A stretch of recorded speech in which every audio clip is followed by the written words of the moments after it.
हे buddies, कैसे हो सब। अगर तुम्हें लगता है कि सिर्फ इंसान ही दोबारा रीइंकार्नेट हो सकते हैं तो मिल लो इस किटी कैट से, जो मरने के बाद दुनिया की एक ताकतवर मॉन्स्टर बन गई। ये स्टोरी है एक ऐसे नाइट की जो मरा तो इंसान था, मगर जब दोबारा रीइंकार्नेट हुआ तो वो एक किटी कैट यानी बिल्ली बन गया, और वो भी एक बहुत प्यारी लड़की की। तो चलो एनिमे को स्टार्ट करते हैं। ये नाइट बहुत स्ट्रांग था, मगर अपनी स्टुपिडिटी की वजह से कुछ गुंडों के हाथों मारा जाता है। मरने के बाद वो दोबारा रीइंकार्नेट होता है और जब आंख खोलता है तो खुद को एक अंधेरी जगह पे पाता है। उसे सिर्फ इतना याद था कि एक डीमन ने उसे ब्लेड से मारा, मगर अब सब कुछ अजीब था। उसकी बॉडी चेंज हो चुकी थी। जब वो अपने सामने देखता है तो उसे एक जायंट ब्लैक कैट दिखाई देती है। उसे तब पता चलता है कि वो दोबारा रीइंकार्नेट हो चुका है और अब एक एस रैंक बेहीमोथ मॉन्स्टर बन गया है, यानी एक ऐसा मॉन्स्टर जो बहुत ज्यादा स्ट्रांग है। पहले तो वो हैरान होता है कि एक मॉन्स्टर कैसे बन गया, ये कैसा मजाक है, मगर जब वो अपनी स्किल्स को देखता है तो हैरान रह जाता है कि वो कितना स्ट्रांग मॉन्स्टर था। तब उसे रियलाइज होता है कि शायद लाइफ एक और मौका दे रही है उसे कि वो अपनी किस्मत दोबारा से लिखे। तभी एक ई रैंक बम मॉन्स्टर रारू उसके सामने आता है जो उसको खाने आया था। अब इस नाइट का नाम मैं तुम्हें बताती चलूं, इसका नाम टामा था। टामा अपनी स्किल्स को चेक करता है और रारू पे अटैक करता है, जिससे रारू वहीं पे मारा जाता है। अब टामा उसे खाने लगता है, लेकिन तब उसे रियलाइज होता है कि वो जिस भी मॉन्स्टर को मारने के बाद खाएगा तो उसकी सारी पावर उसके अंदर आ जाएगी। अब टामा अपने सामने आने वाले हर मॉन्स्टर को मारना शुरू कर देता है और एक एक करके रॉक मॉन्स्टर्स और फ्लाइंग लिजर्ड्स और बाकी मॉन्स्टर्स को भी मारता है, और इस तरह उसकी स्किल्स और पावर लेवल अप होता जाता है। एक दिन उसे एक ट्रेजर चेस्ट मिलता है जिसमें एक रेड क्रिस्टल था, मगर जैसे ही वो उसे टच करता है एक ट्रैप में फंस जाता है। वो सीधा एक एस रैंक अर्थ ड्रैगन के पास पहुंचता है। ड्रैगन ने उस पर अटैक किया तो टामा ने खुद को बचाने की पूरी कोशिश की, मगर वो इस सब में इंजर्ड हो गया। ब्लीडिंग बहुत ज्यादा थी, मगर तभी टामा वहां से भाग निकलने में कामयाब होता है। दूसरी तरफ दूर एक सिटी में आर्या नामी खूबसूरत स्ट्रॉन्ग एल्फ एडवेंचर अपनी जर्नी स्टार्ट करती है। वो एक लिब्रियंथ में पहुंचती है।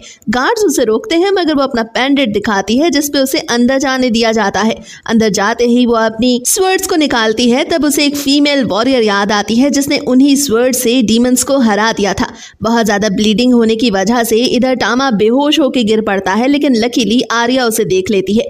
आर्या भी उसी लिब्रियंथ में पहुंच गई थी। उसे अपने घर ले जाती है और उसे फर्स्ट एड देती है। जब टामा आंख खोलता है तो देखता है कि वो तो किसी और जगह पे है और उसके सामने एक खूबसूरत एल्फ एडवेंचर भी मौजूद थी, यानी आर्या, जो उसका ख्याल रख रही थी। आर्या को ये नहीं पता था कि टामा एक एस रैंक बेहीमोथ है। अब चंद दिन तक आर्या उसका बहुत ख्याल रखती है, उसे खाना खिलाती है, उससे बातें करती है। ये सब देख के टामा सोचता है कि अब से वो आर्या के साथ ही रहेगा। अब जब आर्या दोबारा लिब्रियंथ जाती है तो टामा भी चुपके से उसका पीछा करते हुए वहां पहुंच जाता है। टामा को डर था कि आर्या किसी मुसीबत में न फंस जाए, लेकिन आर्या तो बहुत स्ट्रांग थी। उसके सामने गॉब्लिन्स आते हैं जो उस पर अटैक करते हैं, तो आर्या बहुत आसानी से उन्हें हरा के उनके कान काट के अपने पास सेव कर लेती है। मगर अचानक एक गॉब्लिन आता है जो एक फायर स्पेल करता है। आर्या एक सेकंड को सोचने लगती है कि अब वो क्या करेगी, क्योंकि उसके पास तो कोई भी मैजिक नहीं था। तब टामा अपनी स्किल शो किए बगैर उस गॉब्लिन पे अटैक करता है और उसे मार डालता है।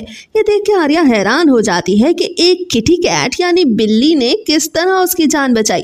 वापसी पर वो टामा को प्यार से कडल करती है। अब आर्या एक गिल्ड में जाती है और वहां पर एक सी रैंक एडवेंचर कुस्मान आर्या से बदतमीजी करता है। टामा को ये सब बिल्कुल अच्छा नहीं लगता। ये सब देखकर टामा कुस्मान के हाथ पे काटता है तो कुस्मान टामा को दूर फेंकने की कोशिश करता है, मगर टामा उसको बिल्कुल भी नहीं छोड़ता और उसके चेहरे का हशर नशर कर डालता है। ये देख के सभी लोग हैरान रह जाते हैं। तभी वहां पे रिसेप्शनिस्ट आती है। अब आती है या आता है ये तुम लोग ही देख के बताओ। मेरे ख्याल से तो आती है। एना कुस्मान को चैलेंज करती है कि अगर वो यहाँ से ना गया तो वो उसकी नाक काट डालेगी। ये देख के कुस्मान वहां से भाग जाता है। अगली रात आर्या ड्रिंक करती है और इसके बाद वो टामा को अपने साथ बात में ले जाती है। पहले तो टामा मना करता है, मगर फिर उसके पास आर्या की बात मानने के अलावा कोई ऑप्शन भी तो नहीं था। बात के दौरान आर्या उसे अपने पास्ट स्टोरी के बारे में बताती है कि कैसे डीमंस ने उसके गांव पे अटैक किया और एक एल्फ स्वर्ड सेंट ने सबको बचाया। तब से आर्या ने यह डिसाइड किया कि वो भी एक दिन उतनी ही स्ट्रांग और पावरफुल बनेगी। टामा ये सुनता है तो खामोशी से आर्या के करीब हो जाता है, जैसे कह रहा हो कि मैं हमेशा तुम्हारे साथ रहूंगा। अगली सुबह आर्या और टामा दोबारा गिल्ड जाते हैं। एना उन्हें वार्न करती है कि आज सिटी में कुछ गड़बड़ है। अचानक उस्मान वहां वापस आ जाता है। उसके फेस पे अभी भी कल वाले निशान मौजूद थे। वो एक वारंट दिखाता है कि टामा को मार दिया जाए क्योंकि उसने उस पर अटैक किया था। अब वो आर्या को एक चैलेंज करता है कि वो उसके साथ एक डुएट करे। अगर वो हार गई तो वो उस्मान से शादी करेगी और अगर जीत गई तो टामा को छोड़ दिया जाएगा। अब हम सी रैंक उस्मान और डी रैंक आर्या के बीच होने वाली इस फाइट को देखते हैं। सबको लग रहा था कि आर्या हार जाएगी। उस्मान मजाक उड़ाते हुए कहता है कि तुम में से कौन इस लड़की का साथ देगा। तब वहां कोई नहीं आता सिवाय टामा के, और ये देख सभी लोग टामा और आर्या का मजाक उड़ाने लगते हैं, मगर कोई नहीं जानता था कि टामा असल में है कौन। अब फाइट शुरू होती है और उस्मान बहुत तेजी से आर्या पे अटैक करता है, जिससे आर्या इंजर्ड हो जाती है। दर्द के बावजूद आर्या हिम्मत नहीं हारती और उस्मान के साथ फाइट करती है, मगर उस्मान ने उसके हर अटैक को आसानी से डॉज किया, जैसे ये सब तो उसके लिए बहुत आसान हो। उसे लगता है कि वो बहुत जल्द इस फाइट को जीतेगा। इधर आर्या थक चुकी थी, मगर वो अभी भी हिम्मत नहीं हार रही थी। अब उस्मान अपना आखिरी अटैक करता है, जिससे आर्या जमीन पे गिरती है। टामा ये सभी कुछ देख रहा था। वो सोचता है कि क्या वक्त आ गया कि वो अपनी असल ताकत और स्किल्स शो करे। अगर उसने ऐसा किया तो सारी दुनिया को पता चल जाएगा कि वो एक बेहीमौत मॉन्स्टर है। अब उस्मान जैसे ही आर्या पे अपना फाइनल अटैक करने के लिए आगे बढ़ता है तो टामा से रहा नहीं जाता। वो अचानक आगे आके अपनी स्किल्स का इस्तेमाल करता है, जिससे वहां हर तरफ रोशनी फैल जाती है और उस्मान की अपनी ही स्वर्ड उसकी बॉडी में जा घुसती है और वो जमीन पे गिर जाता है। हर कोई चुप हो जाता है। सब हैरान थे कि एक आम सी किटी कैट इतनी स्ट्रांग कैसे हो सकती है। अब टामा आर्या की तरफ देखता है। उसे लगा था कि शायद सबको इस बारे में पता चल जाएगा, मगर तभी अनाउंस होता है कि भाई ये तो एक एलिमेंटल कैट है, कोई खतरनाक मॉन्स्टर नहीं। सभी लोग क्लैपिंग करने लगते हैं और पता चलता है कि आर्या फाइट को जीत गई। अगली सुबह टामा खुद को आर्या के पास लेटा हुआ पाता है। टामा ने आर्या के साथ कडलिंग की, जिसपे आर्या को बहुत अच्छा लगा, मगर टामा फौरन से नीचे जंप करता है, जिस पर आर्या उसे दोबारा से पकड़ के अपने पास लेटा लेती है। कुछ दिन बाद आर्या और टामा सिटी की एक फेमस आर्मरी में वॉल्किन के पास जाते हैं। वॉल्किन काफी मस्कुलर और स्ट्रांग लड़की थी, जिसे देखकर लगता था कि उसकी बॉडी आयरन से बनी है। वॉल्किन टामा को देख के हंसने लगती है और कहती है कि भाई ये तो वो ही फेमस किटी कैट है ना जिसने उस्मान को हराया था। आर्या स्माइल करके कहती है कि मैं चाहती हूँ तुम इसके लिए एक आर्मर बनाओ। वॉल्किन फौरन से एक आर्मर बनाने लगती है। जब टामा उस आर्मर को पहनता है तो वो किसी एनिमे का मेन कैरेक्टर या हीरो लगता है। वॉल्किन आर्या को बताती है कि उसकी स्वर्ड को सही करना पॉसिबल नहीं। ये सुन के आर्या थोड़ा सैड हो जाती है, जिसपे वॉल्किन उससे सजेस्ट करती है कि हम एक टेम्पररी पार्टी बनाते हैं। मैं तुम्हें फाइट करते हुए देखूंगी ताकि मुझे पता चल सके कि तुम्हारी किस चीज को इम्प्रूव करने की जरूरत है। अब वो तीनों एक लिब्रियंथ में जाते हैं, जहां वो गॉब्लिन से फाइट करते हैं। वॉल्किन तो एक ही अटैक में सबको उड़ा डालती है, क्योंकि वो मसल मॉमी जो थी वो वाकई पावर हाउस थी। अब आर्या भी गॉब्लिन्स और मॉन्स्टर्स के साथ फाइट करने लगती है। तभी वहां एक बहुत बड़ा ऑर्क आता है। आर्या उस पर अटैक करती है, मगर ऑर्क पे तो कुछ भी असर नहीं होता, जिसपे टामा को आगे बढ़ के उस ऑर्क के साथ फाइट करनी पड़ती है। अब वॉल्किन जब ये सब देखती है तो कहती है कि मुझे अच्छे से समझ आ गया कि आर्या तुम सही से फाइट क्यों नहीं कर पाती। तुम बहुत फास्ट फाइट करती हो, मगर तुम्हारे सभी अटैक्स रीडेबल हैं। तुम्हारे एनिमी को आसानी से पता चल जाता है। अब नेक्स्ट वो लोग एक रॉपर से फाइट करते हैं। रॉपर एक लंबा और स्लाइमी मॉन्स्टर था, जिसकी बॉडी में से लंबी लंबी रस्सियां निकलती थी। टामा तो ये देख के थोड़ा परेशान हो जाता है, क्योंकि रॉपर्स के साथ आर्या को थोड़ी मुश्किल हो सकती थी। वॉल्किन कहती है कि आर्या तुम्हें अपनी टेक्निक को थोड़ा चेंज करना होगा। अब जैसे ही फाइट शुरू होती है तो रॉपर आर्या के हर अटैक को बहुत आसानी से रोकता है, जिस पर वॉल्किन आर्या को 2 नाइफ्स देती है। उन नाइफ्स के हाथ में आते ही आर्या बहुत फास्टली उन रॉपर से फाइट करने लगती है और एक ही झटके में रॉपर को काट डालती है। ये देख के टामा को भी गुस्सा आता है और वो भी एक रॉपर को मार डालता है। ये देख के वॉल्किन और आर्या दोनों हैरान हो जाते हैं। अब टामा उन मॉन्स्टर्स को खा के अपनी स्किल को और इम्प्रूव करता है। अब वो तीनों एक हॉट स्प्रिंग के पास पहुंचते हैं। वॉल्किन हंसते हुए कहती है कि हम सब यहाँ पे सेफ हैं, क्योंकि फिलोसॉफिकल स्टोन हमें सारी मुसीबतों से बचाएगा। आर्या आर्या वहाँ बात लेती है। तब उसे उसका पास्ट एक बार फिर याद आता है कि कैसे डीमंस ने उसके गांव को तबाह किया। टामा को भी रियलाइज होता है कि आर्या थोड़ा परेशान है, तो वो उसे तसल्ली देता है। अगले दिन लिब्रियंथ में वो तीनों एक मिनिएचर मॉन्स्टर से मिलते हैं। वो बहुत बड़ा मॉन्स्टर था। आर्या ने उस पर अटैक करके उसे मारने की कोशिश की, मगर वो इसमें कामयाब नहीं हो पाती। टामा और वॉल्कन दोनों उसका साथ देते हैं और आखिरकार वो तीनों मिलकर उस मिनिएचर मॉन्स्टर को मार डालते हैं। आखिर में जब रूफ टॉप कोलैप्स करने लगी तो टामा ने फौरन से आगे बढ़ के वॉल्कन को बचा लिया। यहाँ पे वॉल्कन भी टामा की तारीफ करती है। वो तीनों अपने साथ उस मिनिएचर का सर गिल्ड में ले जाते हैं, जिस पर एना उन्हें वेपन रिवॉर्ड देती है और सभी लोग उनकी तारीफ करते हैं। वॉल्कन, टामा और आर्या तीनों साथ बैठे एक दूसरे से बातें करते हैं। वॉल्कन पूछती है, तो फिर क्या हमें एक ऑफिशियल पार्टी बना लेनी चाहिए? आर्या थोड़ी देर को कुछ भी नहीं बोलती। ये देखकर टामा आर्या का हाथ वॉल्कन के हाथ में पकड़ा देता है। इसका मतलब था कि उनकी एक पार्टी बन चुकी है। अब सीन चेंज होता है और हम देखते हैं कि टामा उन दोनों के साथ बेड पे लेटा है। कहने को तो वो एक बिल्ली है, मगर अंदर ही अंदर उसे सब रियलाइज हो रहा था कि दो लड़कियों के साथ लेट के कैसा फील होता है। लेकिन टामा एक ऑनरेबल नाइट भी था, इसलिए वो खुद को कंट्रोल रखने के लिए अपने स्टैट्स देखता है। वहाँ उसे पता चलता है कि वो अपनी कैट फॉर्म को इवॉल्व कर सकता है, यानी एक ट्रू बेहेमॉथ मॉन्स्टर बन सकता है। मगर वो आर्या के साथ बहुत खुश था, इसलिए वो अभी के लिए तो ऐसा बिल्कुल भी नहीं करना चाहता था। अगले दिन आर्या और टामा देखते हैं कि सिटी सेंटर में दो गुंडे एक छोटी सी लड़की को बुली कर रहे हैं। आर्या आगे बढ़ती है और जैसे ही गुंडे आर्या और टामा को देखते हैं तो फौरन डर के वहां से भाग जाते हैं, क्योंकि वो पहचान गए थे कि टामा कौन है। आर्या उस छोटी लड़की को तसल्ली देती है। उस लड़की का नाम लाला था। वो एक ऑर्फन थी और उसके पेरेंट्स नहीं थे। आर्या उसे एक ऑर्फनेज में ले जाती है और वहां मौजूद सिस्टर आर्या को बताती है कि वो जब जब यहाँ आती है सभी लोग उसे देख के बहुत खुश होते हैं। ये देख के टामा दिल ही दिल में सोचता है कि वो हमेशा अपनी बॉस आर्या का साथ देगा। बाद में वो सभी लोग वापस गिल्ड जाते हैं, जहां एना आर्या को कांग्रेट्स करती है कि वो एक सी रैंक एडवेंचर बन चुकी है। तब वहां पे बहुत सारे लोग आए थे, क्योंकि वो एक इमरजेंसी क्वेस्ट पे जाने वाले थे। एना उन्हें बताती है कि रोल्ड टाउन में बहुत सारे लोग गायब हो रहे हैं और उन्हें डाउट है कि ये सभी कुछ डीमंस का किया धरा है। उस वक्त हमें एक और नाइट सेड्रिक को देखते हैं। जैसे ही वो वहां आता है सभी लोग उसकी ब्यूटी को देख के हैरान रह जाते हैं। टामा उसे फौरन पहचान लेता है कि ये वही था जिसने कभी रेगनार बैटल में डीमंस को हराया था और वो एक ग्रेट मैजिशियन भी था। उन सबको यह तसल्ली तो थी कि अब सेड्रिक भी उनके साथ है, मगर आर्या को लगता था कि शायद डीमंस के साथ वो ना लड़ पाए। मगर एना तो बस सेड्रिक को देख के ही लट्टू हो गई थी। अगली सुबह मिशन पर जाने से पहले टामा को रियलाइज होता है कि उसकी बॉस आर्या थोड़ा कंफ्यूज है, जिस पर वो उसे लिक करता है तो आर्या भी रिटर्न में उसे कडल करती है और फिर वो उसे उसके लिप्स पे भी किस करती है। अब सभी लोग अपने मिशन पे निकल पड़ते हैं। उनकी नई पार्टी में हार्वर्ड, डैनी, कैनी और मैरिटा भी शामिल थे। वो सभी लोग टामा को देख के बहुत हैरान थे, क्योंकि वो दिखने में एलिमेंटल कैट उनके लिए एक लेजेंड से कम नहीं थी। तभी अचानक उन्हें पता चलता है कि कुछ मॉन्स्टर्स ने उन पे अटैक कर दिया है। अब सेड्रिक डैनी को उन मॉन्स्टर्स को खत्म करने को कहता है, जिसपे डैनी एक ही अटैक में उन सभी का काम खत्म कर डालता है। आर्या उसकी स्किल को देख बहुत हैरान होती है, मगर तब उसे पता चलता है कि डैनी ने कोई भी स्किल यूज किए बगैर उन सब मॉन्स्टर्स को मार दिया। अब रात को वो सभी लोग रॉनेल टाउन पहुंचते हैं, जहां चीफ बताता है कि लोग बहुत तेजी से गायब हो रहे हैं। इस उनके आर्या को अपना पास्ट याद आता है, जब डीमंस ने उसके पूरे विलेज को डिस्ट्रॉय कर दिया था। डिनर के बीच आर्या उनसे पूछती है कि वो सभी लोग नाइट्स क्यों बने।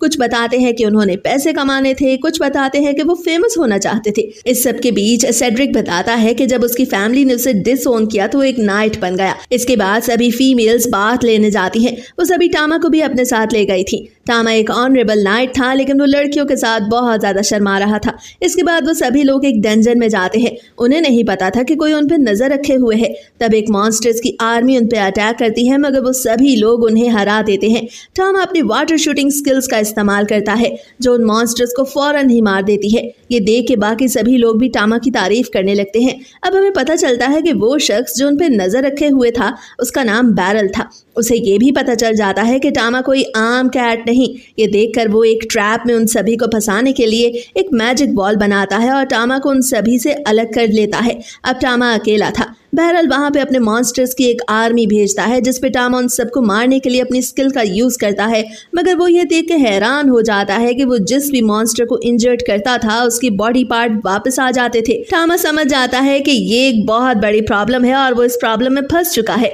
इधर सेड्रिक और उसकी टीम भी मॉन्स्टर से लड़ रही थी। सेड्रिक अपनी स्पेशल स्वर्ड के थ्रू उन सभी मॉन्स्टर्स को मार देता है।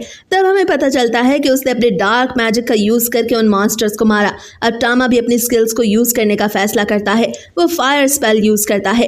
एक वीडियो गेम की तरह बार बार वो फायर बॉल्स चला रहा था जिससे वो मॉन्स्टर्स मारे जाते हैं। दूसरी तरफ ये सब देख के बैरल हैरान था। उसे यकीन नहीं आ रहा था कि किटी कैट ये सब कर सकती है। इतने में वॉल्कन भी पीछे से अटैक करने की कोशिश करती है, लेकिन बैरल किसी तरह उसके अटैक को डॉज कर देता है। तब आर्या इस बात का फायदा उठाती है और तेजी से बैरल की बॉडी में अपनी नाइफ घुसा देती है, मगर इससे पहले कि बैरल जमीन पे गिरता वो अपनी स्वर्ड जिसपे पॉइजन लगा था उससे आर्या की बाजू काट देता है और फिर जमीन पे गिरता है। अब आर्या पॉइजन की वजह से अनकॉन्शियस हो जाती है। सभी लोग उसे वापस विलेज लेके आते हैं। डॉक्टर बताता है कि आर्या के पास सिर्फ 12 घंटे हैं, इसके बाद वो मर जाएगी। सबको यकीन नहीं हो रहा था कि क्या वाकई आर्या मरने वाली है।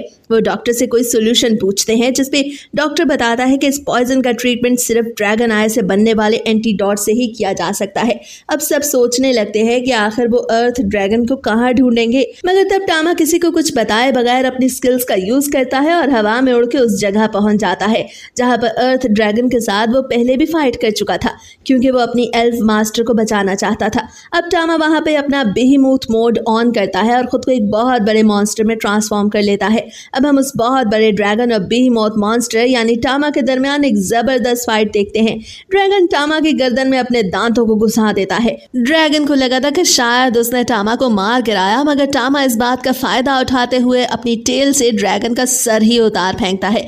ड्रैगन के मरने के बाद टामा दोबारा अपनी किटी कैट फॉर्म में वापस आ गया था। उसे पता चलता है कि वो एक लिमिट तक ही अपनी फॉर्म्स को चेंज कर सकता है। इधर आर्या की हालत बहुत खराब थी। सब उसके पास बैठे रो रहे थे, लेकिन जब वो सब बाहर आते हैं तो देखते हैं कि बाहर एक जायंट ड्रैगन पड़ा है और टामा उसके ऊपर बैठा है। तब आर्या एक ड्रीम देखती है कि जब डीमंस ने उसके गांव पे अटैक किया था तो वो वहां पर फिलोसॉफिकल स्टोन को ढूंढने आए थे। तब वो ड्रैगन से डर के जमीन पे गिर गई थी। वो खुद को कंट्रोल न कर सकी और डर के मारे अपना पी पास आउट कर दिया, और तब एक एलिमेंटल कैट ने उसे बचाया था।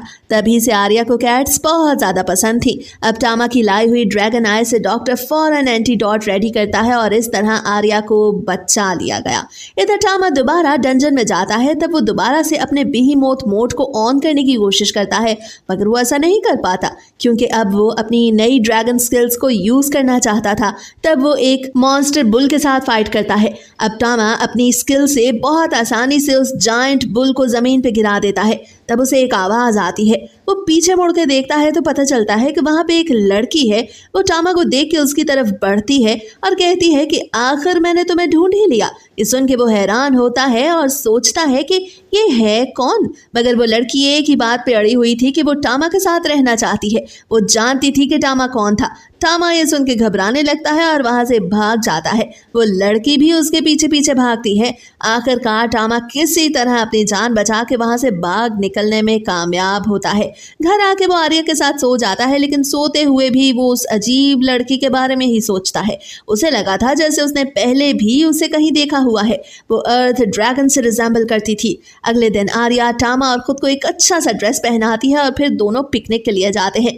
आर्या टामा को थैंक्स बोलती है कि तुमने मेरी खातिर ड्रैगन को हराया। फिर वो अपने पास्ट के बारे में सोचने लगती है। जब डीमंस ने उसकी कंट्री पे अटैक किया वो तकरीबन मरने वाली थी कि एक एलिमेंटल कैट ने उसकी जान बचाई और फिर उस कैट की बॉस वहां आ गई जिससे सभी मॉन्स्टर्स को मार दिया। तब आर्या ने डिसाइड किया कि वो भी उस कैट की बॉस जितनी स्ट्रांग बनेगी, लेकिन आज भी वो इतनी स्ट्रांग नहीं है। ये सोच के उसकी आंखों में आंसू आ जाते हैं। ये सब देख के टामा आर्या को प्यार करता है और फिर उसके साथ कटल करता है और कहता है कि मैं हमेशा तुम्हारे साथ हूँ। अगले दिन जब आर्या और टामा को बहुत सारी फाइट्स जीतने की वजह से रिवॉर्ड्स मिलते हैं तो आर्या वो सारे पैसे वॉल्कन के पास ले जाती है ताकि अपने और टामा के लिए नई आर्मरी खरीद सके। वो दोनों उस आर्मरी को पहन के बहुत ज्यादा अच्छे लग रहे थे। फिर वो अपनी स्किल्स को टेस्ट करने के लिए दोबारा से लिब्रियन जाते हैं। रास्ते में टामा आर्या और वॉल्कन को अपनी डिवाइन प्रोटेक्शन स्किल का यूज करके सेव कर देता है, जिसपे आर्या टामा को थैंक्स कहती है। अब अंदर जाने पे उन सभी के सामने गॉब्लिन आता है तो आर्या अपनी आर्मरी को टेस्ट करने के लिए आगे बढ़ती है और एक ही अटैक में उस गॉब्लिन को खत्म कर डालती है। तभी वो लड़की दोबारा वहां आती है। आर्या को लगता है शायद वो कोई एडवेंचर है, मगर वो लड़की बार बार टामा के पास आने की कोशिश करती है। उसे देख के उन्हें लगता है कि शायद उसे एमनीजिया है। दोस्तों, एमनीजिया एक तरह की मेंटल डिजीज है जिसमें इंसान उल्टी सीधी बातें करता है। आर्या आगे बढ़ती है और कहती है कि तुम्हें परेशान होने की जरूरत नहीं, मैं तुम्हारा साथ दूंगी। आर्या उस लड़की का नाम स्टेला रखती है। ये सुन के टामा दिल ही दिल में सोचता है कितना प्यारा नाम है, मगर स्टेला ने ये सभी कुछ टेलीपैथी के थ्रू सुन लिया था। बाद में जब वो सब बात लेने जाते हैं तो वो स्टेला को साफ करते हैं। स्टेला वार्म वाटर को देखती है तो उसे बहुत मजा आता है क्योंकि वो अपनी लाइफ में पहली बार वाटर एक्सपीरियंस करने वाली थी। स्टेला बार बार टामा को पकड़ने की कोशिश करती है, मगर आर्या उसे टामा से दूर रहने को बोलती है। अब जब रात को सब सो रहे थे तो टामा को एक अजीब आवाज आती है। असल में स्टेला उसे बुला रही थी। टामा हैरान होता है जब स्टेला उसे टेलीपैथी के थ्रू बताती है कि मैं एक अर्थ ड्रैगन हूँ, वो ही अर्थ ड्रैगन जिसे तुमने मारा था। और तब मैंने डिसाइड किया कि मैं री इनकारनेट होकर एक लड़की बनूंगी ताकि तुम्हारे साथ शादी कर सकूं और हाफ ड्रैगन और हाफ ह्यूमन बच्चे पैदा कर सकूं। टामा सोचता है कि शायद ये मुझसे रिवेंज लेना चाहती है। तब स्टेला स्माइल करती है और कहती है कि नहीं, मैं सिर्फ तुम्हारे साथ रहना चाहती हूँ। लेकिन जैसे ही वो टामा को टच करने की कोशिश करती है तो आर्या जाग जाती है और फौरन कहती है तुम्हें टामा के साथ ये सब करने की बिल्कुल भी परमिशन नहीं। तब एक बार फिर से स्टेला अपने बिस्तर पे आके सोने की कोशिश करती है और सोने से पहले एक आखिरी बार टेलीपैथी के थ्रू टामा से कहती है कि मैं तुम्हें सच में पसंद करने लगी हूँ। अब टामा सोचता है कि भाई ये ड्रैगन लड़की तो बहुत ही ज्यादा खतरनाक है। अब क्या टामा स्टेला से शादी करेगा और क्या आर्या को टामा की रियलिटी पता चल पाएगी या नहीं, ये तो हमें नेक्स्ट वीडियो में ही पता चलेगा। तो मुझे बताएं कि आपको इस एनिमे रिकैप का ये पार्ट कैसा लगा।